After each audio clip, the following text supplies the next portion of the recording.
Uma mulher de luto pelo falecido namorado recebe anonimamente um tocador de fitas que a envia de volta para o ano de 1998. Lá no passado, ela conhece um garoto do ensino médio que se parece exatamente com o seu amor perdido e assim começa uma trágica e predestinada história de amor que desafia toda a lógica. Sim, chega um ponto que assistindo esse dorama, você considera que uma camisa de força é a melhor roupa para vestir, porque só falta a gente sair maluco da cabeça e com os miolos fritos. Eu sei, foi um pouco confuso, mas você vai entender como a história é fascinante nesse vídeo abreviando O Tempo Traz Você Pra Mim. Atenção, esse vídeo contém muitos spoilers, então eu aconselho que você só veja se não se importar ou se já tiver assistido ao dorama. Bora começar! Nossa história começa no nostálgico ano de 1998 em uma loja de CDs e fitas cassete. Do lado de fora, dois meninos observam a garota atrás do balcão. O mais alto, percebendo como seu amigo In-gyu tem olhos de corações, o arrasta pra dentro. Mas extremamente tímido que é, o In-gyu não consegue iniciar uma conversa com a garota ainda mais introvertida, que tropeça nas palavras e mal consegue fazer contato visual. Assim, resta ao amigo extrovertido usar a sua desenvoltura para fazer aquele casal acontecer. É por isso que quando a garota pede o ônibus para a escola no dia seguinte, ele sugere que ela pegue uma carona de motoquinha na garupa do time do In-gyu, que precisa controlar o nervosismo. E assim eles continuam a adolescência. Se atrasam para a escola juntos, fazem trabalhos de química juntos, passam um intervalo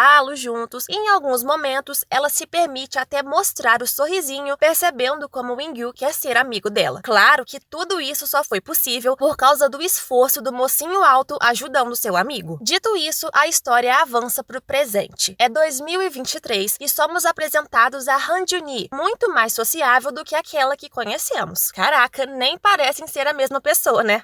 Ela mantém a cabeça erguida e brinca facilmente com seus colegas de trabalho, mas por trás do seu sorriso, ela esconde uma grande tristeza. A morte do seu namorado, Yeonjun, que se foi há um ano num acidente de avião. Após esse trágico acontecimento, a Jun-hee ainda está passando pelo processo de aceitar a angústia da morte dele. Embora pareça bem por fora, por dentro ela sente como se tivesse perdido uma parte de si para sempre. Pequenas coisas como a escova de dentes dele, que ainda está guardada na pia, despertam lembranças vívidas do amor que compartilhou com o Yeonjun. É ainda pior relembrar que uma das últimas conversas que tiveram foi uma discussão, porque ela iria para Nova York e não aceitava que o Yeonjun desistisse de tudo para ir atrás dela. Infelizmente, ele sofreu o acidente de avião justamente enquanto estava indo visitar e pedi-la em casamento. Lembrar tudo isso só faz com que a Jun-hee se culpe ainda mais e ela não vê alternativas para sair daquele abismo desesperador. Até que um dia, alguém lhe envia uma foto antiga de 3 estudantes e quando a Jun-hee fica surpresa é que percebemos onde está o erro. Sim, eu caí, parabéns, os escritores me enganaram direitinho. A gente não estava relembrando o passado da Jun-hee, porque aquela garota da locadora se chama Min-ju, uma pessoa completamente diferente, e o garoto alto extrovertido não é o Yeonjun, seu namorado, mas sim o Nam-cheon. De volta a 1998, toda aquela mágica do charme e carisma natural que o Cheon usou para aproximar a Min-ju do seu amigo In-gyu acabou saindo pela culatra. O menino é quase a personificação do sonho de toda adolescente e a Min-ju não foi imune à sua perfeição. Depois de ganhar uma festinha de aniversário improvisada dos meninos, com direito a bolinho, com um tocador de fitas novinho como presente e de entregar para o Cheon uma fita com um bilhetinho especial, ela juntou coragem para confessar os seus sentimentos. Entretanto, ela foi rejeitada porque o Cheon só a via como uma amiga e também ele não poderia trair o amigo daquele jeito. Ela volta para casa muito chateada, mas ao não encontrar os seus pais nem o seu irmão, ela é tomada pelo desespero pensando ter sido abandonada, porque sim, até mesmo a família dela não dava a atenção que ela merecia. Por isso, a Min-ju sai correndo sem rumo até ser surpreendida por um carro. De volta ao presente, a Jun-hee localiza o tio da Min-ju, descobre que a menina morreu morreu assassinada em 98 e que, logicamente, aquele garoto da foto não poderia ser o seu namorado Yeonjun, porque na época ele teria só 11 anos. E aí, de novo, todas as suas esperanças se perdem, até que um misterioso homem cabeludo de bengala envia um antigo tocador e fita cassete para Juni. Enquanto escuta a música, desejando muito ver o amor da sua vida mais uma vez, a Juni passa por um salto no tempo e de repente acorda no hospital em 1998 no corpo da sua sósia, a Minju. O momento em que ela abre os olhos e vê o Xion é a cena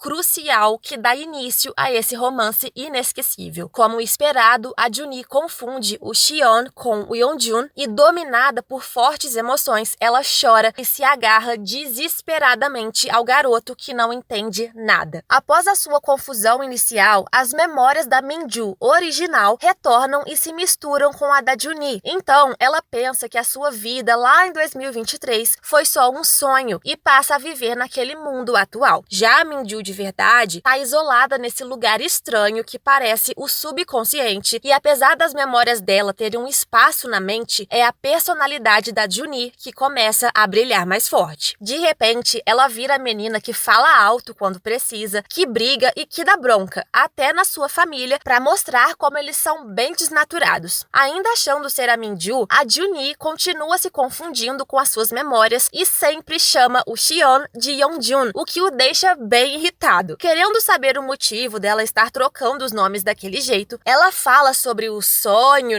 que teve, que não era sonho nada, era bem real. Já que o Xion estava todo ouvidos, ela conta tintim por tintim da sua vida como Juni, a mulher de 2023 que amou um garoto muito parecido com ele. Ela conta tudinho mesmo, gente. Todos os detalhes do seu relacionamento, desde como o conheceu na faculdade, como se aproximaram e viveram uma história de amor. O sonho não o surpreende muito. O que o deixa confuso mesmo é perceber como a Minju parece ter mudado tanto. E ele não é o único. Todos ficam muito chocados com essa nova versão, mas a explicação médica é que a Minju está confusa depois de ter sido golpeada na cabeça. Pois é, essa não é só uma historinha de amor com viagem no tempo no meio. Também temos um mistério para resolver aqui, porque a Minju não foi atropelada aquela vez. Alguém a salvou, a levou para um lugar afastado onde ela foi atacada e acertada na cabeça. Aí começam as suposições que me tiraram o sono, gente, é sério. Eu fiquei tão bitolada que eu deitava a cabeça no travesseiro, fechava os olhos, mas eu não conseguia parar de pensar em conexões para explicar os mistérios e descobrir quem era o agressor. E claro que o dorama faz questão de deixar suspeitas altíssimas no In-gyu, mostrando que o aparelho auditivo dele foi encontrado no lugar do crime, enfatizando olhares e comportamentos ansiosos, tudo para ficarmos com o pressentimento que ele machucaria a Minju por não ter tido o seu amor correspondido. Mas só por pintarem o In-gyu como vilão, tão obviamente assim, era sinal de que ele não seria o culpado. Eu fiquei tão lelé das ideias que num ponto eu tava desconfiando até do pobre irmão folgado da Minju. Mas no fim não era ele. A história nos levaria para um ponto que nunca na minha insignificância eu cogitaria. Mas a gente vai falar sobre isso mais lá pra frente. Lá no presente, a Juni é acordada pelo motorista do ônibus e de volta a 2023, ela também acha que teve só um sonho. De longe, adivinha só quem a observa. O cabeludo com cicatrizes de bengala que tem o mesmo rosto que conhecemos bem. Mas o fato de não dizerem se é o Namcheon ou o Koo Yeonjun é o que nos faz querer arrancar os cabelos da cabeça. Juntando pontos soltos, a Juni fica perplexa ao entender que de fato voltou ao passado e se agarrando a uma pequena esperança de encontrar o seu amado, ela novamente coloca a música para tocar. Infelizmente, a sua teoria de que o Yeonjun, assim como ela, teria viajado para o passado e habitado o corpo do Xion, não é verdade. Mesmo que os dois homens tenham algumas semelhanças, como por exemplo serem artesãos magníficos e terem os mesmos macetes culinários, algumas coisas ainda os separam. Mesmo se convencendo de que não tem como eles serem a mesma pessoa, isso não impede a Juni de ficar balançada quando estão próximos. E é completamente compreensível, né? Imagina só ficar tão perto de uma pessoa que parece exatamente com quem você amou profundamente e perdeu. E com o Xion, as coisas também estão mudando. Agora, o seu coração fica acelerado quando a vê. Ela não sai dos seus pensamentos de jeito nenhum. E a mudança de personalidade dela, junto com aqueles olhos, são os culpados por ele estar se sentindo assim. Como a Juni já tentou de tudo e não tá conseguindo voltar para 2023, ela se concentra em tentar evitar o assassinato da Minju, que aconteceria dali 2 meses, e expõe a sua versão extrovertida tentando chamar a atenção do criminoso para fora do esconderijo. Assim, ela vira abertamente a garota que olha diretamente nos olhos, que é ousada, provocativa e divertida. Ela até fez amigos e joga basquete agora, mas quanto mais ela age como si mesma, mais ela involuntariamente faz o Xion se apaixonar. Ele não consegue evitar, gente, qualquer coisa o faz derreter de amores. Ele poderia congelar o tempo só para observá-la correndo sorridente debaixo da chuva, cercada por aquele caminho cheio de árvores. A paixão foi tanta que ele precisou se confessar, mas a situação criou ainda mais tensão entre ele e o Ingyu. Esses dois não sabem, né, mas estão apaixonados por pessoas diferentes, apesar da mesma aparência. O Ingyu gostava da Minju original, aquela tímida do sorriso gentil, enquanto o Xion está apaixonado pela Juni. Apesar dos dois garotos constantemente terem briguinhas bobas aqui e ali, eles sempre fazem as pazes facilmente porque são amigos de verdade. E cansada desse drama do triângulo amoroso, a Juni conta a verdade sobre ser uma viajante no tempo, mas é claro que os meninos não acreditam. Mesmo assim, o Xion fica com uma pulguinha atrás da orelha, porque de fato ela tem mesmo um novo olhar que lhe dá frio na barriga. Mas o frio na barriga vem forte mesmo, junto com um colapso nervoso e 3 ataques cardíacos, quando a Juni encontra o esboço da aquarela que o seu namorado Yeonjun tanto adorava, que ele tinha dito ser sobre uma amiga. Cara, nessa hora eu já tava me trimilicando. Não tinha mais explicações. Era ele. Xion era o Yeonjun. Mas ao perceber isso, instantaneamente ela é transportada de volta para 2023. E ao encontrar o cabeludo das cicatrizes, ela confirma que não é a única viajante do tempo. Agora é hora da gente entender essa confusão toda. Além dela, quem mais viajou no tempo? Em 2002, o Xion estava dentro do ônibus, escutando a fita cassete no Walkman mágico da Minju, quando sofreu um acidente muito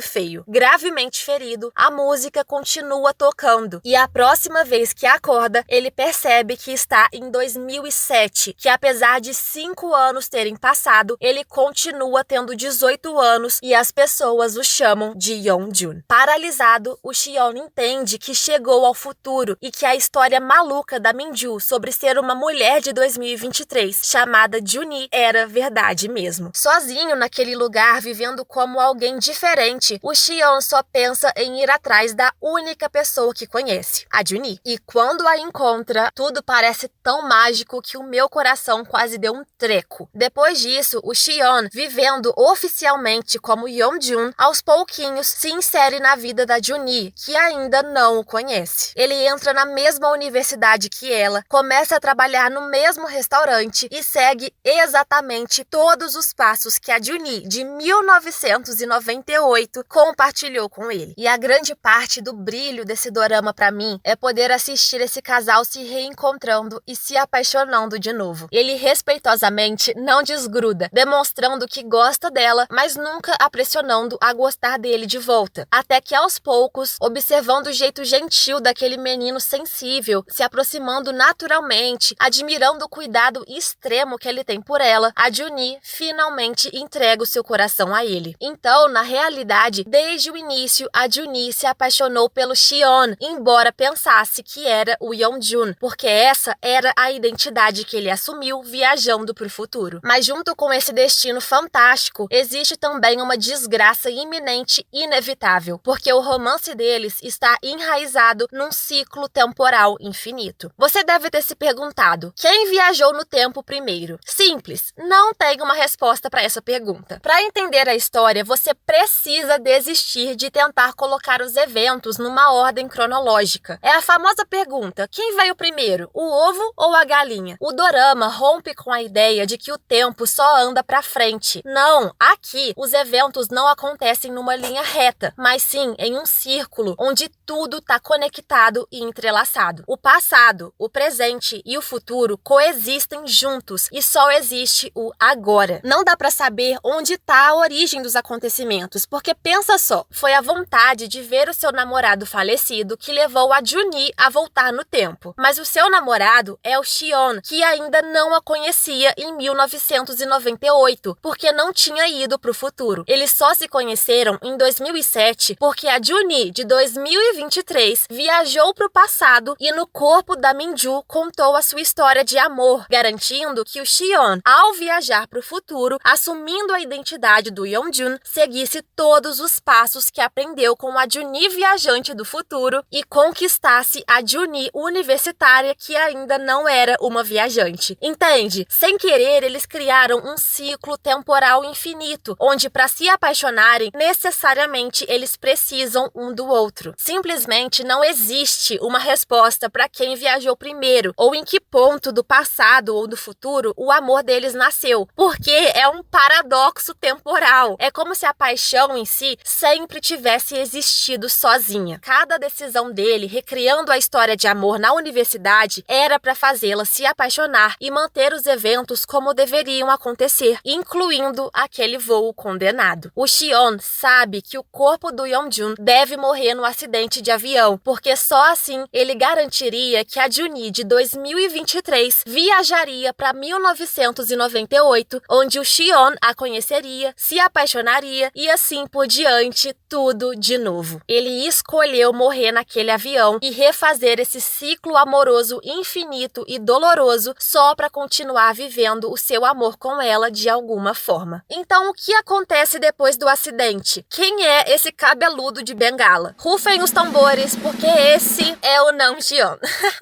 Tá, eu sei, parece uma maluquice completa. Como assim tem dois Shions na mesma linha do tempo, conversando um com o outro? Não, agora foi longe demais. Bom, essas são as consequências de viajar no tempo, né? Mas tenta entender aqui comigo. Assim que o Shion, ocupando o corpo do Yeonjun, morreu no acidente de avião, em 2022, a consciência do Shion voltou pro próprio corpo original que estava em coma por 2 semanas depois do acidente de ônibus. Então, ele tá de volta em 2002 com todas as memórias e teria que viver todos os anos novamente, mas agora como si mesmo, no próprio corpo de novo. Ele precisou passar pelo doloroso processo de recuperação dos movimentos após o acidente, e isso ao mesmo tempo em que a sua versão como Yeonjun também estava vivendo. Sim, o Shion viveu 2 vidas ao mesmo tempo. Isso é para você ver como a percepção de tempo aqui no dorama é totalmente diferente. Em 2 semanas de coma em 2002, o Shion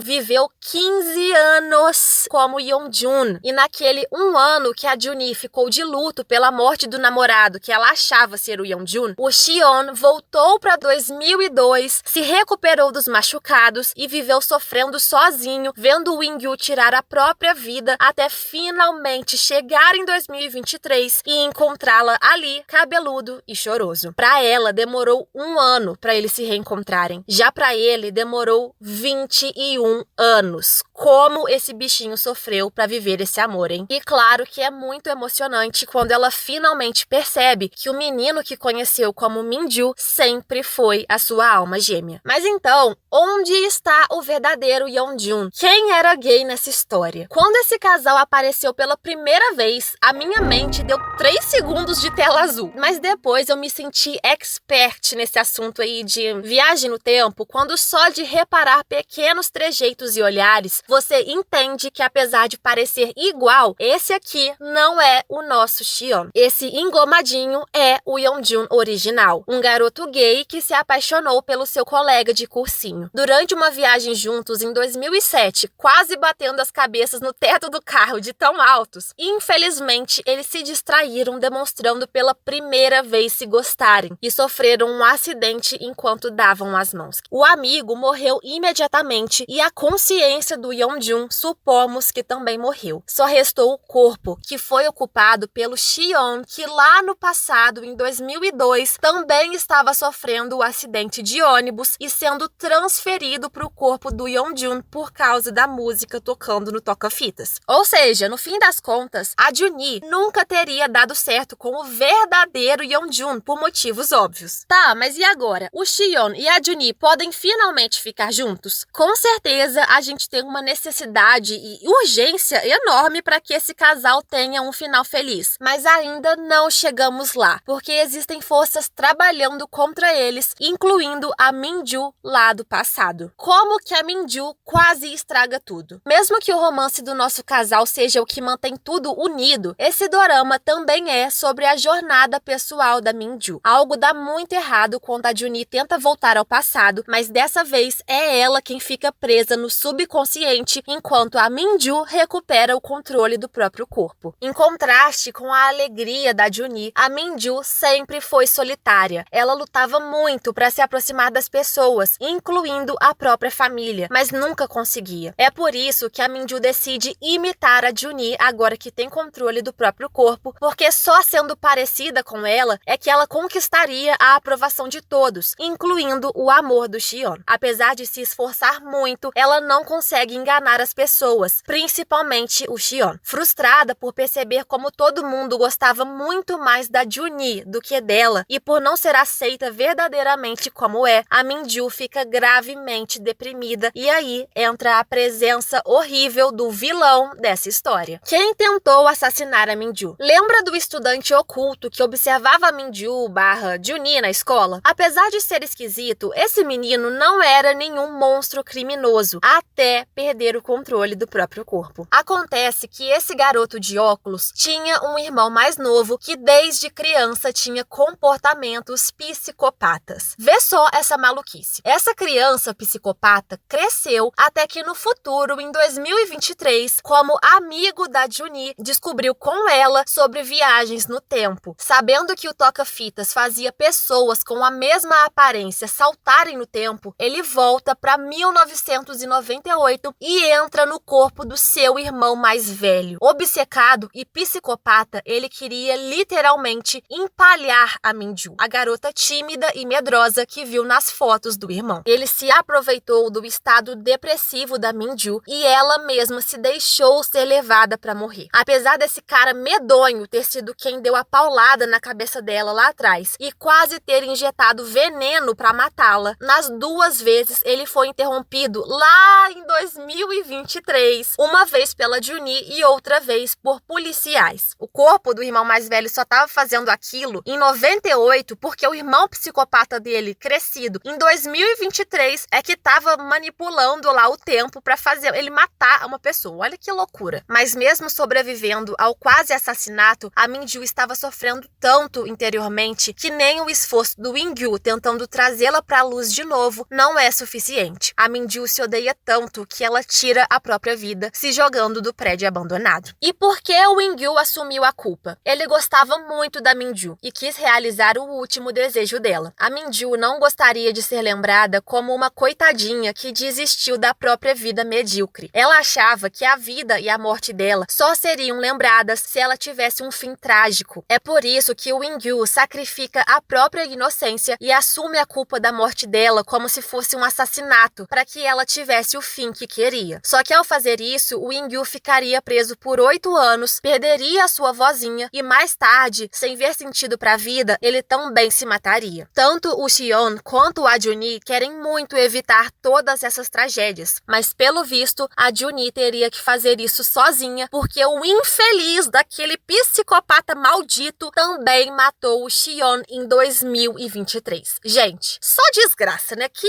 isso? Será que esses dois não vão ter um final feliz? A grande pergunta é, como o ciclo é quebrado? A Juni percebe que acidentalmente influenciou na morte da Minju. Ela se sente culpada porque entrou no corpo da garota, atrapalhou a vida dela e, consequentemente, ocasionou a frustração da menina que não se sentia amada como a Juni era. E se a morte da Minju e a do Wingyu não fossem o bastante, a morte definitiva agora do amor da sua vida é a gota d'água que a Juni precisava para fazer algo a respeito. Mesmo sabendo que enfrentaria grandes riscos tentando mudar o passado, ela está disposta a colocar todos os outros acima da sua própria felicidade e aposta sua última ponta de esperança ouvindo a música do toca-fitas quebrado. De repente, a Juni acorda no corpo da Minju quando ela está prestes a cair, mas dessa vez é diferente porque o In-gyu consegue segurá-la. No entanto, salvar a Minju significa que o futuro mudará. A Juni não vai mais voltar ao passado para encontrar o Xion e assim eles não vão se amar no futuro. Nesse ponto, a gente acha que não tem mais para onde correr, não tem jeito dessa história acabar feliz. Mas a Juni concorda que essas mudanças sejam feitas. Ela se desculpa com a Minju por não entendê-la e lhe dá esperança para seguir em frente quando tudo voltar ao normal. Depois, chega a hora da Juni passar um dia divertido na praia com o Xion. Mas apesar do quentinho que os dois sentem, eles sabem que a história chegou ao fim. O In-gyu segue o pedido da Juni e destrói o tocador e a fita. Assim, nenhum deles saberão das suas existências e as coisas mudarão. Enquanto a fita queima e o nosso coração se quebra em mini pedacinhos, os dois se despedem e desaparecem no ar. Essas cenas de desaparecimento assim, gente, elas foram feitas para deixar a gente chorando por 5 dias. Todas as memórias se desfazem, somem para sempre e eles deixam de existir daquele jeito. A gente entende que a partir daquela escolha, a Juni criou uma nova linha do tempo, quase um universo paralelo onde uma nova vida seguirá a partir dele. Nessa nova vida, em 1998, a Minju aprende a se amar e percebe que não está mais sozinha. O In-gyu é a prova disso. Quanto ao nosso menino de ouro, Xion, a vida dele também continuou seguindo, mas com sensações muito estranhas, como um déjà vu, sabe? Como se tivesse uma vida que ele se esqueceu. E o que acontece no final? Eles se reencontram? Se reconhecem? Nosso novo presente se passa em 2011. Agora, o Xion seguiu um novo caminho profissional no ramo das histórias em quadrinho. Ele ainda parece estar sempre procurando por algo, por alguém, mas nunca soube dizer o que era, até o momento que ela entra no ônibus e começa a cantarolar aquela canção que por algum motivo ele sentia que tinha um significado importante para ele. Ele pergunta se aquela mulher é a Minju, mas não, essa é a Juni, aquela menininha que teve um amor platônico pelo adolescente que a comprava espetinho e jogava fliperamas juntos. Ela cresceu e apesar de parecer, eles não têm a mesma idade. Pelas minhas contas, ele é 7 anos mais velho. Os dois não se reconhecem porque nunca viajaram no tempo nesse novo universo. Ele só se sente estranhamente encantado, atraído como um imã. E é por isso que quando ela desce do ônibus, movido por esse sentimento estranho, ele vai na cara e coragem para falar com ela. Eles não sabem, mas são duas almas gêmeas que estavam destinadas a se encontrarem em algum momento, em algum lugar, independente da viagem no tempo ou não, porque o amor deles existe por si só. E como deixaram o final aberto, eu vou acreditar sim que a partir dali, se encontrando do zero, eles vão viver uma completa nova história de amor que vai durar para sempre. E o que faltou nessa história? Muitas coisas. A gente não teve explicações sobre os sósias idênticos, mas talvez não era para ter uma explicação mesmo, talvez tenha sido intencional. Mas definitivamente faltou mencionar o que aconteceu com o In-gyu e com a Minju. Eles foram importantes para a história também. O clímax final dependia literalmente da Minju viver e aprender a amar a si mesma, mas é uma pena que a gente não tenha nem ideia do que o futuro guardou para esses dois. E claro, apesar da gente já ter visto a Juni e o Xion se apaixonando 2 vezes, obviamente a gente queria ver o amor deles se encaixando agora que se conheceram em um novo ano, sob novas circunstâncias e completamente livres de qualquer loop infinito. Mas fora isso, você não vai ouvir nenhuma reclamação minha. Pode ter sido um pouco confuso sim, mas foram todas as reviravoltas e complicações que tornaram tudo tão bom pra mim. Não se esquece de curtir se esse vídeo te ajudou a tirar as dúvidas que ficaram no meio do caminho e se inscreve no canal para continuarmos acompanhando mais obras de arte que nem essa. Até o próximo vídeo e tchau!